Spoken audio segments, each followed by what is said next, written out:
This is CAPP London, and we are at the ZDAY event here at the East London Library with Bob Andrighetti. And he's one of the citizens that came to attend this event.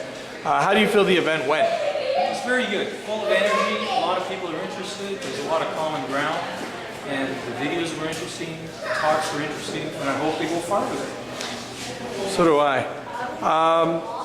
Now, you yourself, well, what are you involved with? Like, Well, there's a couple of groups I'm involved with, but the one that I'm most interested in is called Citizens Inquest. It's a fairly new group that started last fall. We've got some professors, some lawyers. Actually, we've got on board the gentleman who did one of the published papers that showed that cell phones don't operate on airplanes. Like one of the key platforms of the so-called official story was that there was cell phone communications between passengers on the airplane and their family. And Key Dudney, who's a professor of mathematics, a retired professor of mathematics at UWO, actually took that up, went up into the airplane and tested it.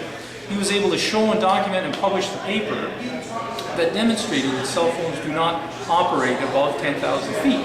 Now, you know, you think that's a fairly important point because it dissolves one of the key myths that seem to be sustaining some of the information about 9/11. So Citizens Inquest focuses on 9/11, not because there's any eventual solution to it, but because there's so many questions there that once we start answering those questions or delving into those questions, it opens up so many fields, and also it makes people aware of what's going on.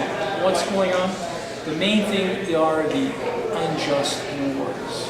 So that's really the target of all this, is to delegitimize the rationalizations for sending innocent young men and women to die in these foreign countries, and not only that, but killing those poor people that live there for no reason.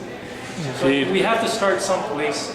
The politicians aren't listening, the media aren't listening, so it has to be a grassroots movement. So that I think we have in common with this group, and I'm really glad to keep.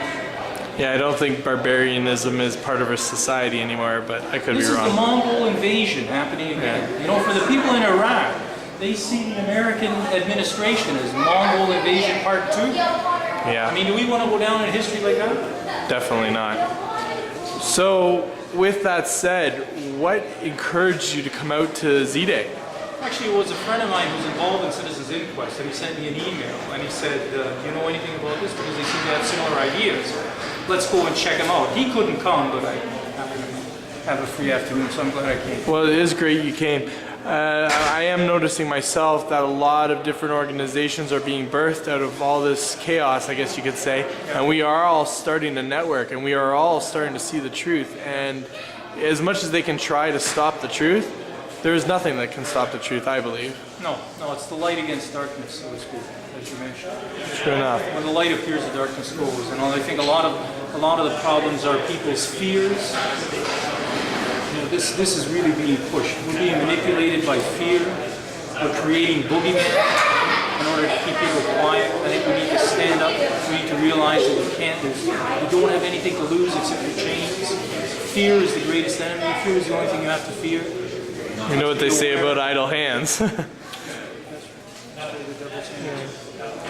Very good. Thank you very much. You have a great day, and it was great to meet you. We'll be in touch.